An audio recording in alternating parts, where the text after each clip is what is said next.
How embarrassing is it when you're just like talking with like someone like right next to you and you know that like the whole world's gonna view it? Yeah. Yeah, it's weird. And then you fart.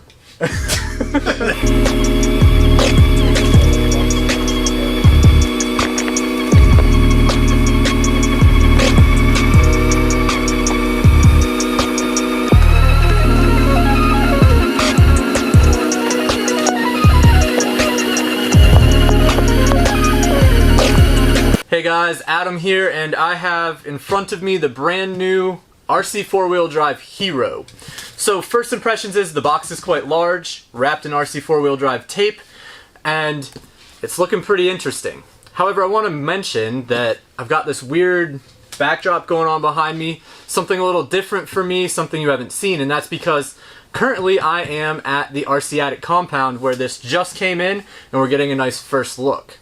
Okay, so about to open up this box, check everything out, but I seem to be missing something. Gonna get this thing open and unboxed and see exactly what we've got going on inside of here. Hey man, Hey, how's it going? have you seen my knife? You looking for this? Sweet, what are we doing? We are unboxing the new Hero here at your house of all places. Imagine that!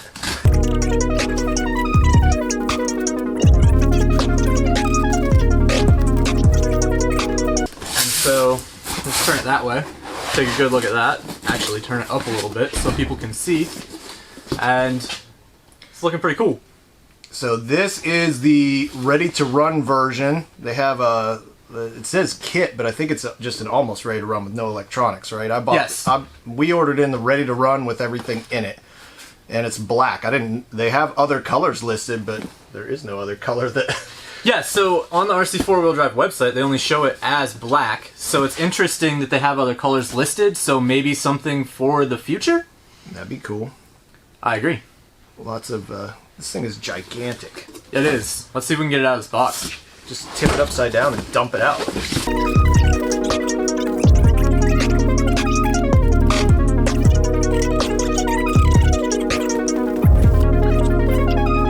It's full foam lock. Oh my gosh. Wow, that is hard to get out of there. Well, they didn't want it to go anywhere. It's all like fancy cut. Wow. Alright, so what do we have in here? It's a giant truck. Radio. Radio. So, ready to run. Gotta have a radio. What's that for? I'm not sure what that's for at the moment, but we will find out, I'm guessing. Oh look, we get RC 4-wheel drive stickers and a keychain. Nice. I like that the keychain has a steering wheel.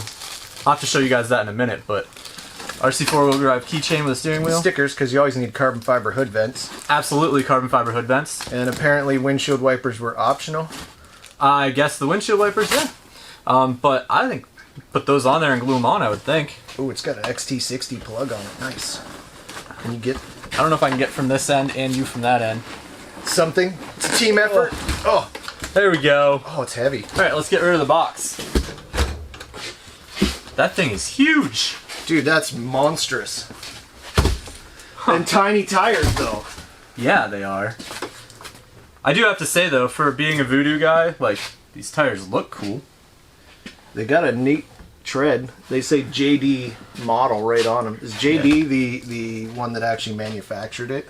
I'm guessing JD is the one that manufactured it. Dude, the interior is pretty well detailed, too. Look, it's got little headlight adjusters. Let's maybe bring the camera in so that we can take a closer look and talk about stuff with our hands. Because you don't need to see our faces any longer. First impressions, I really, really like the body. I'm a big fan of the little cutouts that all match what you would actually see on the Raptor. Yeah, we should say that this was modeled after a Ford Raptor, even though it's called the Hero, because it's not licensed. Correct. And so in the front, you should be able to see here. I'll actually move it toward the camera. You should be able to see that it says Hero in the grille, and soon it will say Ford. Yeah, Spare Time Hobbies has already made different lettering for these, so I'm changing it. Absolutely. And so let's take a little closer look at this door handle mechanism that we've got going on here. And so you just slide the door handle forward and it allows you to now open it.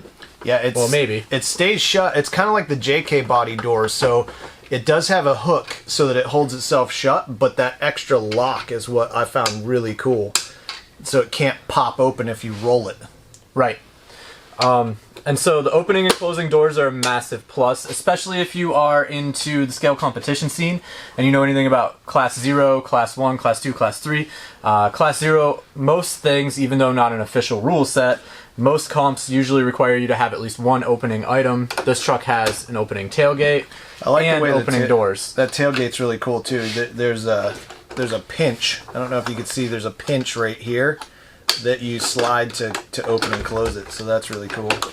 Most other hard bodies I've seen like that, they just have that little hook in the door or in the tailgate, so if you hit a hard bump, they fall open and then you hit a gate with them.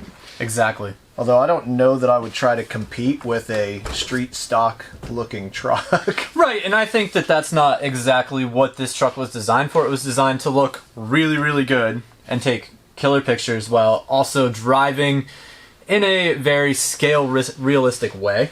Yeah. And I'm hoping, we'll get some running shots, but I'm hoping that's how it will drive. Let's take a little look at the bottom of this thing. As heavy as it is, it ought to drive really well. It is pretty heavy. So one of the first things I really like is the skid plate up here, like the actual truck would have on it. I've never seen the bottom of a Raptor. I don't see them rolled over too often. I've seen them in the air, like on videos on YouTube, and I know that they have skid plates. With sand flying? Check it out. Does this mean I'm number 30? This is the 33rd truck? I don't know. So I also noticed that in somebody else's unboxing video that they had one with a different number, and I'm curious to see if their number was the same as the number on this one. Interesting. And so I don't know that answer. If you guys know that answer, post up in the comments below. One of the other things I noticed is it's kind of an eyesore, and a lot of people have mentioned the fact that the blue the blue in there really kind of throws off the scale appearance. Although that's, I mean, simply taken care of. You could get in there, weather it, you could put a little black paint on it. Anything like that would kind of improve the scale look a little bit. It's not even the same blue as the shocks. Right. Like if you were gonna... probably one company made the transmission and they just used what they had. I think so. I mean, I think it makes the most sense there. The other things that I'm noticing, it's got the leaf springs in the rear and full independent front suspension, which is awesome. Are these reservoir shocks real reservoir shocks? I honestly do not know from looking at it right now. They're held on with a zip tie. That's a little unscale. Yeah. You could go ahead and create some other way to hold them on. I'm sure there. somebody will design a 3D design mount or something to make it look realistic. Yeah. So, spare tire in the back like every Ford you've ever seen. I like that because I've been doing that for years with my comp truck, hiding it under the body, so it's a good thing that somebody finally did it with a ready to run. Mm-hmm. I think the transfer case looks realistic. Yeah. It appears to be made of metal. It's aluminum. Yeah. And so the only other thing there is, just like everything else on this truck, which was designed to look real and not necessarily be super off-road capable, it hangs down real low. Yeah. Like right in the middle of the truck. But it's not lower than the sliders. That's true. Yeah, it's definitely in line with the body and not the sliders, but you make a valid point there. Yeah. Probably because they were trying to keep their driveline angles. More than likely. You could lay it over. You know, again, the 3D print world is probably going to make something for that, I'm sure. Other things that I like the leaf springs in the rear a lot. And I noticed how the cable runs for the locking and unlocking diffs. If you didn't know that it already came with an open front and rear diff, and then they lock, the cable run for that is it's kind of, I don't know, it's kind of like obviously adjustable. There's going to be a little bit of tuning cleanup for that. Yeah. It does have brackets that go both ways on the, it's a full-size servo, so K-Power analog servo, I don't even know what that is, but it looks like you can run the cable either way if you wanted to change. I'm assuming, because right now it's either both unlocked or flip and both locked. So you could probably switch the cable to here and make it so that the rear is locked and the front is unlocked, more like a real truck if you wanted. Yeah. Is my guess. Or just leave the front locked or something like that, however you wanted. Yeah, pick one side to be locked, and then when you hit the servo, it flips it to the other side's unlocked. Yeah, it does. It's not like the TRX-4 though, where it has two servos to run both. It's all done in just one, which is interesting. Correct. So let's talk a little bit about electronics and things of that nature. I think in order to do that, we should probably take the body off. In videos that I've seen, they said it's fairly simple, so we'll take a look at how to do that exactly.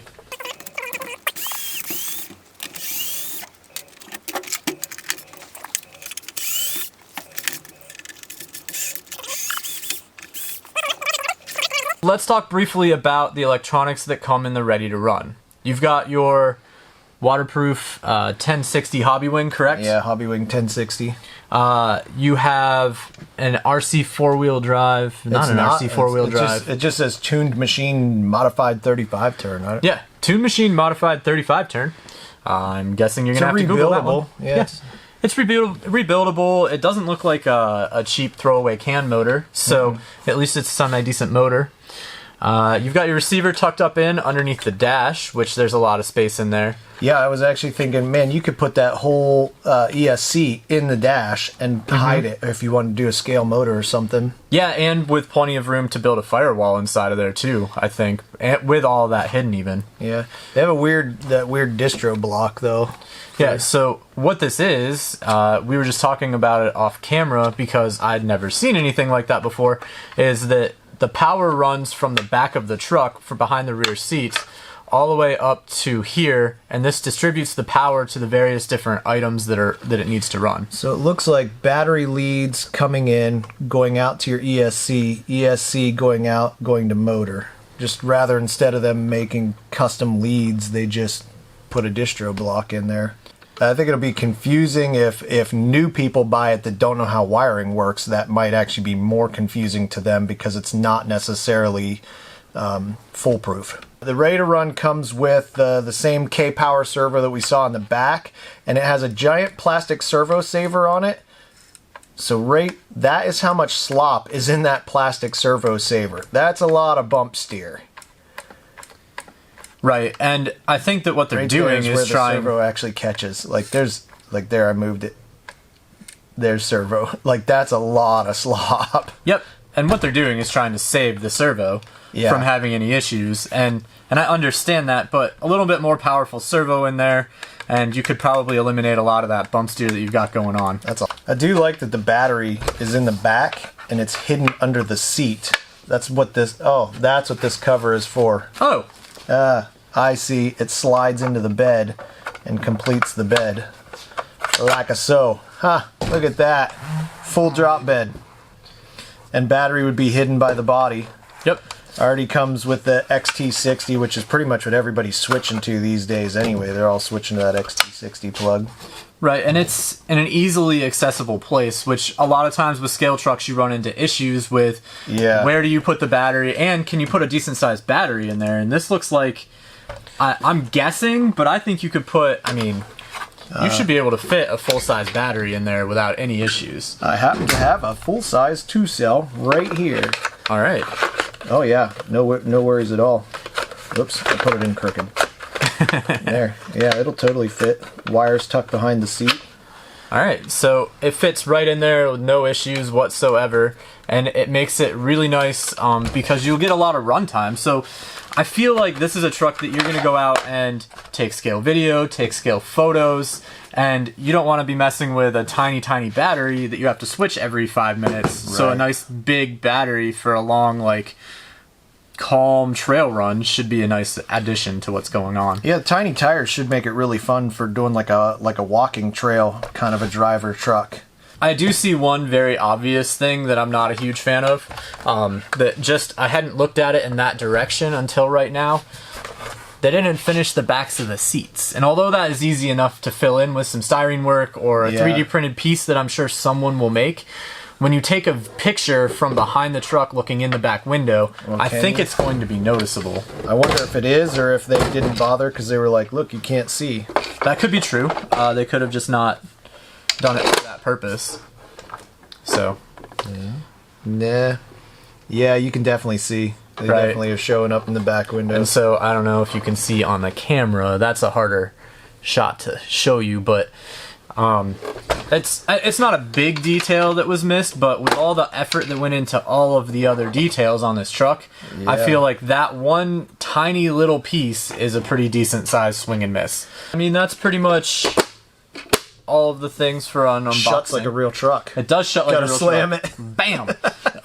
So I think maybe we're gonna throw a battery in it, get some running footage, get a little B-roll of that, and see where we go from there. Yeah, we're definitely going to do a real honest review of it after we beat on it a little bit and see how well it holds up. Absolutely. So cut to running footage